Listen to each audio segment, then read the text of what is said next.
What are you? Are you at work?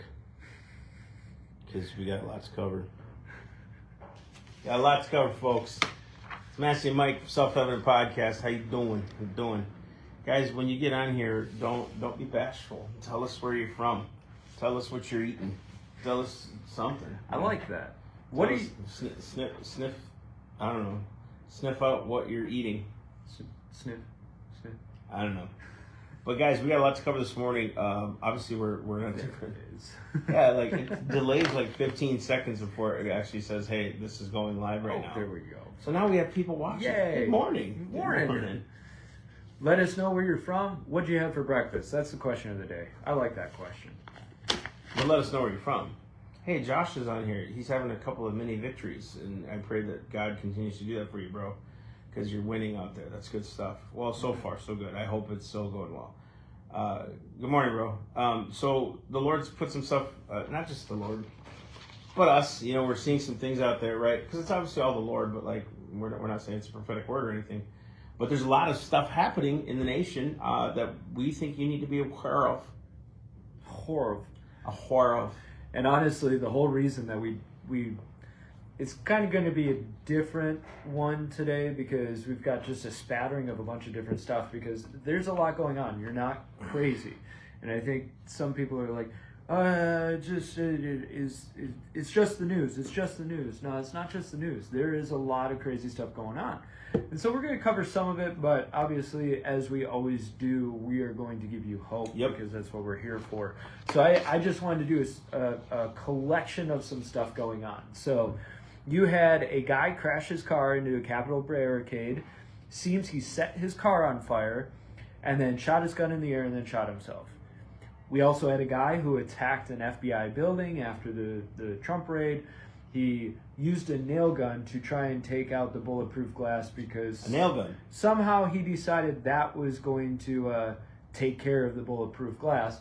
A nail gun? And a nail gun because a high-powered rifle wouldn't do it, but a nail gun will. Intelligence. So he had a whole shootout with the FBI. That did not end well. We, of course, had the FBI raid Trump's house. The Washington Post is claimed that the raid was to search for nuclear documents based on sources. Guess who their source was? Newsweek. And Newsweek's source was an anonymous source.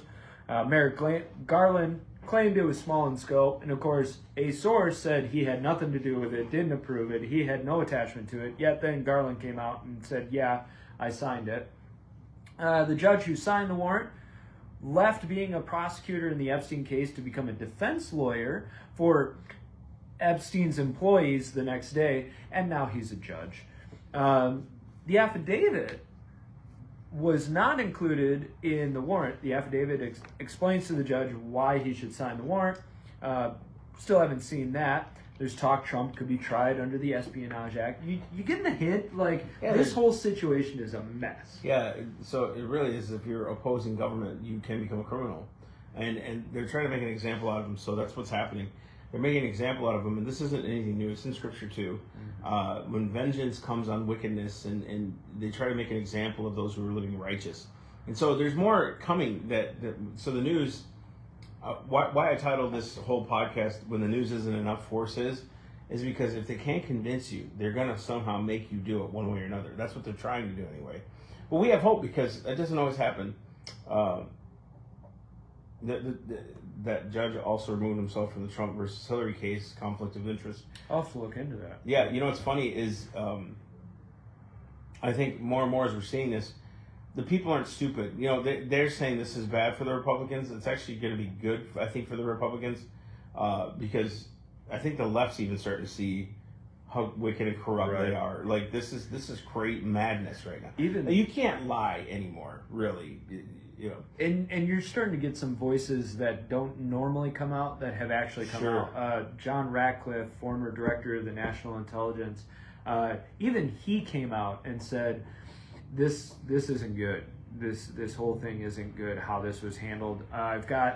There's a guy named Greg Schaefer, retired FBA agent for the elite hostage rescue team, and there was an article interviewing him, and one of the things he was saying was, This was completely and totally unprecedented. He continues, I don't know what the FBI, Department of Justice, or this administration was thinking by doing this. He said it was an overt act meant to embarrass the former president. Just shows the total lack of optics on their end. Rule of law obviously does not play equal on both sides anymore. And he's right. It's not playing equal anymore. He also said that a subpoena, which could have been done behind the scenes without embarrassing the family, would have been a much better course of action. He said he's concerned with the heavy-handed way the raid was conducted, that it was intentional to show force. And all of us are saying, well, yeah, of course, we know that. But what's interesting is now you're getting voices that are coming out of this whole machine, and they're even saying, okay, bridge too far. We kind of jumped the shark on this. We're going a little bit far. And there's rumblings that within the White House, the advice is double down. Yeah. Get into it. Mike actually said this on another podcast before. He said, I don't think anybody's realized the optics of this. Like, if the White House was smart, and all this other stuff, the optics are terrible. When the press secretary comes out and says President Biden doesn't have any idea what they do because they're separate entities, who hired those separate entities? Why are they a part of government? And who do they answer to? Like, who's holding them accountable for their decisions and what they're doing? I think that's the biggest question we need to ask ourselves as citizens: is who's holding these people accountable? Who do they answer to? Right. And who's that process? Like, what is this about? To arm federal IRS agents is so crazy and asinine that even now, I think, again, when you have a Lori Boebert that goes on the floor and just starts screaming in a good way about our rights, God-given rights, and then saying we're weaponizing the IRS as a military tool, almost as a military police, if you will, there's something going on, and not even Democrats can hide anymore. No. I think they're all coming out with pitchforks and saying this is getting stupid, And to that IRS point, catch you up, I'm sure you haven't heard. The IRS is hiring 87,000 new agents. Now, I wanted to point this out. So IRS total expenditures for fiscal year 2021, $13.7 billion. Woo! But now they need $80 billion. Now they need to hire 87,000 people in order to do this. And obviously, I'm sure you've seen the meme or the picture of the job posting going around. Now, one thing to point out is they have a criminal investigation unit who are required to carry guns and get into which still, there's a force in that. I don't like it. But it's not that 87,000 agents are going to carry handguns. You've seen them come out and say to you, well, it's not 87,000 agents. Well, you're hiring 87,000 employees because the structure of the system needs employees in other areas, not just agents. So don't take that bait. Not everybody in the military is a soldier. That's right. But why are they growing it, right? And they'll say, oh, it's getting back to levels 10 years ago. Plus. They're getting back to those levels from a decade ago. Plus. But I still want to know, $80 billion. $80 billion, right? And they want to track any transactions over 600. That's right. They that blew up in their face, so they backed off on that. I'm sure that'll come back around. But they're trying to tell you they want to go after the rich. You don't need 87,000 new employees to go after rich people. They want to come after everybody. Which, isn't it funny? You spend $80 billion in order to recoup that money from the taxpayer. Let's just not pay the money. Then we won't need it. I don't know what you got for that. I got nothing. I don't, because it's this again. The government was never meant to hire people. I mean, they're not created to create jobs. That's not what government's intended purpose was. And so to say, like you said, don't fall for the bait of not all 87,000 will be IRS agents. That's true. But you know what? Some of those people are going to dispatch those IRS agents. Some of those are going to be the ones who carry out the offense if someone does something wrong. So yeah, there's more. It's all IRS. It's all a ploy. And you're looking at the majority of Americans now going to face, even though we do everything upright, they're going to find something wrong. Because who really follows the tax code the way we have. The tax code we have.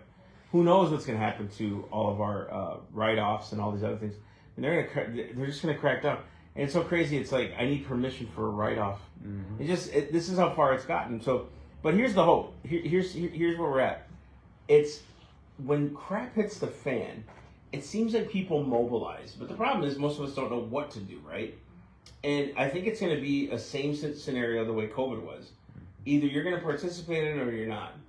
And when you don't participate in it, you're going to get flack. But you know what's going to happen? We're going to have to take it to the Supreme Court and say, this is illegal. I mean, literally, if you're arming agents to go after people for their money, dude, that's called thievery. That's stealing. Like, that's it. You can't even label it any other way. You're going to do what I'm telling you, or I'm going to force you to do it. That is thievery. And it'll use fear and oppression in order to do it. And I'm not just throwing those terms out as cliche. Think about this. You're a small business owner, that's the person they're going to go after. Small business owners, sole proprietors, that kind of thing. You owe $2,000 more on your tax bill. They send you a bill. They're like, oh, you owe us an extra $2,000. You have to make a decision. Are you going to fight that? That's right. Are you going to spend the extra money, time, and focus in order to fight that? Because you know what will come against you? An entire system. Yep. An entire system will come down on you, and then all of a sudden you will get audited. You will have to explain every single cent you've ever spent, ever taken in, or you pay the $2,000. And so it's a fear and oppression type system, because all they have to do to say to you is pay it or we're coming after you. You can prove to us why you don't owe this. And guess what? Even if you do prove it to them, you would have to have a judge rule in your favor in order to win against the IRS. Truth. Which, are you willing to spend tens of thousands of dollars on a lawyer in order to fight that extra $2,000 on your tax bill? Are you going to do it? I mean, again, it's 2020 stuff. Again, people are mobilized and they're not stupid, so that's the good part. And again, we've got more to cover here. What are we doing now? I want to do the CDC one next. Let's do it. So the CDC, and this is just kind of the crazy world, right? CDC, they acknowledge they may have been wrong a little bit in the past to downplay natural immunity and promote unprecedented policies like asymptomatic testing. California FDA was wrong. Huh. And they pulled a stupid little thing like, oh, oops, sorry. So this new guidance they released on August 11th, it rescinds and alters a number of key recommendations, including treating unvaccinated and vaccinated people differently for many purposes. That whole segregation thing, okay, maybe we shouldn't have done that. Explicitly stating that people with previous infection have protection against severe illness, removing 6-foot social distancing advice. In other words, we were right. No, but this is perfect. This is just in time for elections. Yeah, go figure, now right? Biden's going to campaign, and all these people, they're all going to stump on this thing that we ended COVID. Our administration did everything it could, even though, what was it? According to the deaths, which I don't believe the statistics anyways, but more people have died in this last 2 years than had previously before. So, like, they're going to say, but again, that's all stats that can't be proven. You know, they're ethereal stats, really, because the CDC doesn't even know how to rule on this, and they've taught people how to do it. But they're going to start lifting these restrictions. You know what everybody's going to feel like? Finally. And you know what they're going to say? It was our guys. It was the Democrats. You know, and then in 2024, he's going to really stump on this, because you're going to see right after these midterm elections, these things happening. You're going to see a whole new disease come out, right? Which could be the monkeypox. But I think it's going to be bigger than that. I think there's going to be something coming out. And so, again, because they've already flirted the line of control, they've already learned that people are willing and susceptible to take a vaccination. For the most part in our country, the majority will do it. So they're going to keep trying to attempt that. But this is where we educate our family, friends, and neighbors, again, to stand against it. So yeah, and short memory spans will kill you. And what I mean by that is I was actually just having a conversation earlier with Paul. Gas prices. Do you notice the gas prices are starting to come down again? Right now, economic forces and all of that, but the administration itself, the way they approach the oil companies can have an effect on prices. Now, you notice gas prices are coming down now, just in time for elections. Because they don't think you'll remember 4 or 5 months ago from elections, you were spending $5 a gallon on gas. And listening to an administration that was saying, we want to destroy the oil industry. Listening to an administration blame everybody else except for their own policies, blame everybody else, and then claim the credit when it's starting to go down. But they're like, oh, wasn't it Putin's fault that the prices were yes, rising? maybe So it's Putin's fault that the prices are going down now. Putin did it. Putin's credit. I want you to start that trending. Putin's gas prices as these gas prices reduce. But even the last 90 days now, they've been stumping. Oh, every day it's been going down. It's the volatility of the market, pal. It's still high. When he assumed office, it was what, $1.70? Right. So like, and at times it got even down to $1.50, $1.40. So don't get used to this. Get to where this is how they temper you. This is how they train you. Mm-hmm. Oh, it's going down. Thank you. You're really not noticing much. I mean, if you think about it in the long term, right? If you fill up 20 gallons and your price went down 13 cents, what is that over 20 gallons? I mean, don't get fooled. That's an extra $2-3. Don't get fooled into what's going on here. Right. And that's to add into that. So the whole mask mandate, all of that, all the vaccination stuff, we were talking about one time when the NFL suspended their COVID requirements. And he and I talked about this, and I don't remember if we talked about it on the podcast or not, but they suspended their requirements. In other words, we can reinstitute these anytime we want. Watch for that stuff, because just like gas prices, COVID stuff, they hammer you and then they back off a little bit, and now all of a sudden you're grateful that they just backed off a little bit. But how quickly and easily it'll be to say, nope, everybody's got to mask up again. They're trying it in certain states and cities. You know? I think too, like if you look at, I travel a lot, so we go to hotels a lot. Notice how no hotels have really pulled out any of those signs. Right. A lot of them are permanently fixed, and so you've never seen them taken down. Why? Why hasn't there been like a thing to say, hey, and dude, they're all still mask mandates are in effect here, but they're not in effect, right? Yeah. But you still leave them on the doors, you still leave them on the walls. There's something up. And I actually noticed that the other day when I was walking into Best Buy. They still have a sign saying, if you're unvaccinated, we strongly encourage you to wear a mask. It's conditioning. And whether there's this great agenda of being pushed consciously, or it's just people get conditioned into this process. And one of the things that we're encouraging you with is think back and reflect about what you did in the past with these type of situations. People who stood up against their workplace, or how much are you going to put up with flying and TSA or whatever, and think about, do I really want to go through that again? Or can I stand up somehow in order to help this process of defeating this before it gets instituted again? Let's stop going 4 inches forward, 1 inch back, 4 inches forward, 1 inch back. Let's start really pulling inches back, right? Let's get back to some areas that we were before all of this crap. And you can create momentum. You can create inertia, but you have to actually be active on it and involved and push forward. Truth. Amen. I'm in complete. This one's just kind of fun. I'm going to do the Pelosi one. Oh, so Pelosi, the other day, I like it. How can they vote against the planet? Pelosi asked of Republicans who oppose sweeping legislation.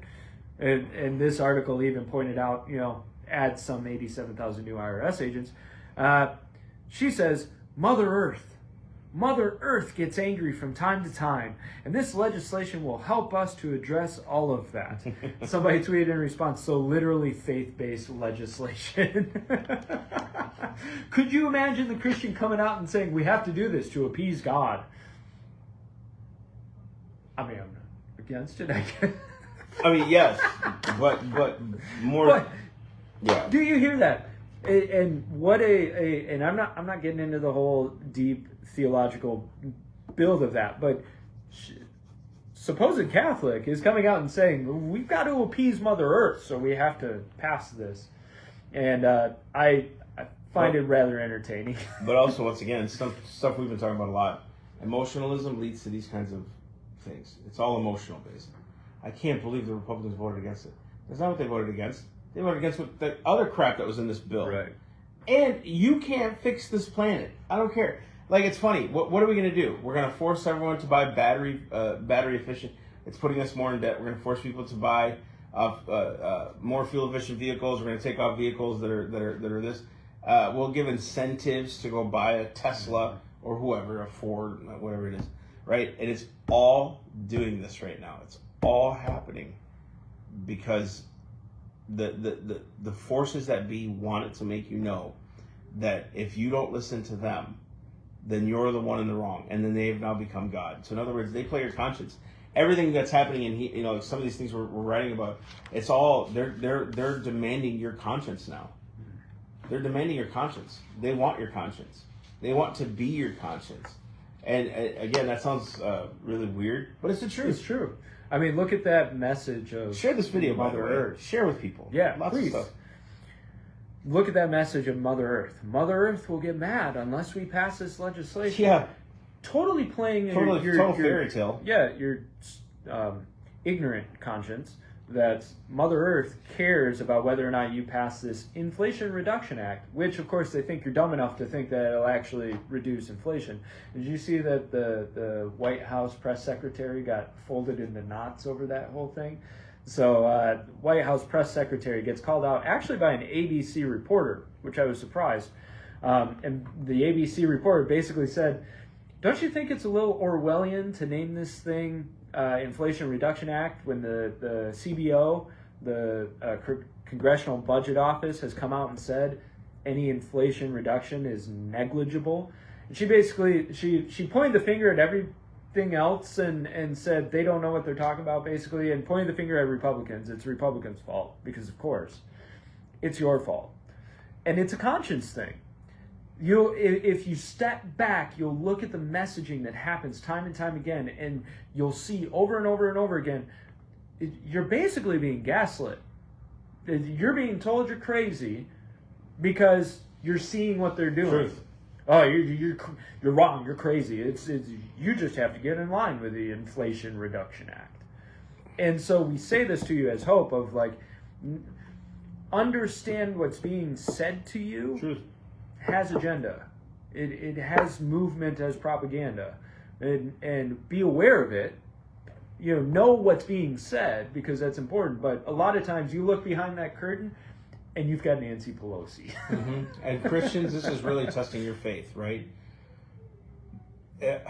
When the news media can come out, or force has to come out to force you to do something, are you going to stand for the faith that you have and the things that God has told you and promised you?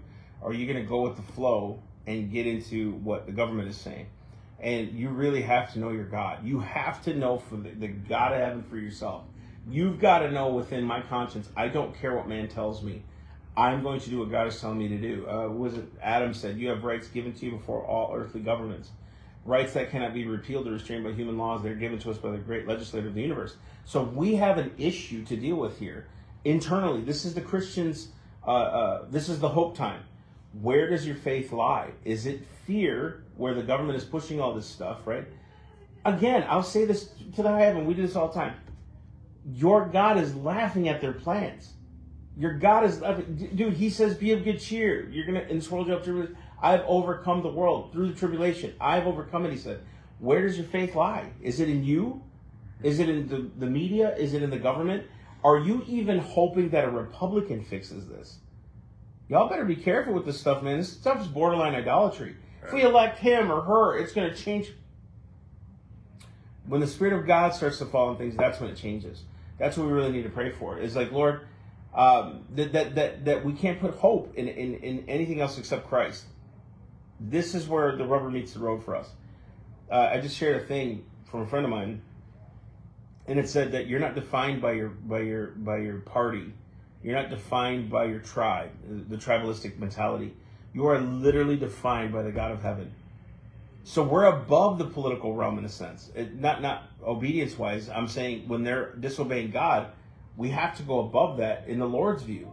If they're not disobeying God and they're punishing evil and doing good, okay, then we have something to submit to. Okay, I can get this. But our government was not something we're supposed to be submitted to. They're supposed to be submitted to the people and the Constitution. So when they're not doing that, they're becoming tyrannical, then we have a duty to do. We have a job to do.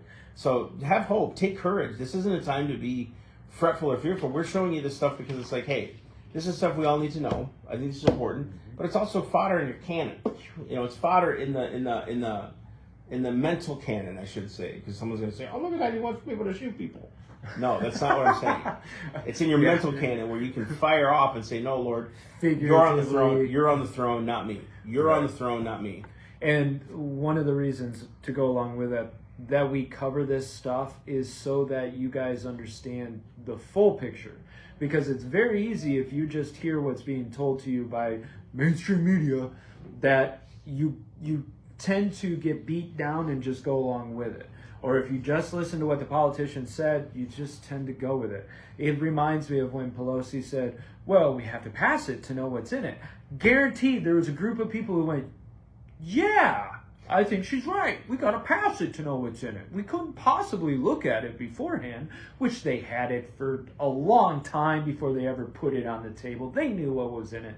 But anyways, it makes me mad. Carrie Booth said, stand because it's the right thing to do regardless. And Carrie, I love that you're standing because it's not easy in Canada. You got a big force against you in the sense that there's not a lot of people who are standing up, right? You know, you do have that pastor who's been arrested several times. That guy, he's Polish or something, and he recognizes the authoritarian, tyrannical bent of the government. More power to him. But Carrie, the fact that you're standing and you're standing on conviction is so awesome, because I know you've said you don't have a whole lot of people around you, but like we've talked about before, when it starts, there's only a few. There's a remnant. And those are the people that push forward. And then as the movement gets seen, people will come around you, right? And so you just keep going, right? Pastor Arthur, yeah, that's right. I had another point. You got anything while I try to think No. about it? I think pretty much just ranted and raved. Yeah. Guys, Rabble. Be sure to share this video. We love getting this information out there. We have nothing new as far as a word concerned, but we do say keep praying, keep fighting the good fight of faith, keep doing what you're called to do. That's what's going to win the day. You know, it's us shaping one at a time, our neighbors, our communities, our families, and those kinds of things. It's one at a time, and we don't want to miss the discipleship of this. Teach those how to do it so they don't have to fall into these same things. Right. And keep your eye out for the podcasts coming out. We got some cool topics, cool guests coming up, man. The schedule is filling up. We do apologize that we had some issues lately with the internet. If you want to talk to us privately, we'll tell you what internet company not to go with. Other than DM. that, DM us. We'll fill you in. Other than that, guys, we got cool stuff in the works. Keep your eyes out. Let us know what you want from us. We'll get you content. We'll get you information. And we appreciate you. I want to say this. If you are a torchbearer, we appreciate you. You are a big thumbs up. Big, massive thumbs up. We just really appreciate the fact that you are supporting us and helping us get this message out. Massey was just in Georgia talking to some men's groups, and it was amazing. It sounds like it went outstanding, and your money is going to ministry in real life places. It's not just your money's going to send a live podcast out. It is going to areas around this nation, helping those people understand who they are in Christ. So other than that, that's what I have. You? That's what I have. Love you guys. Love you lots, guys. We'll see you soon. All right? Take care.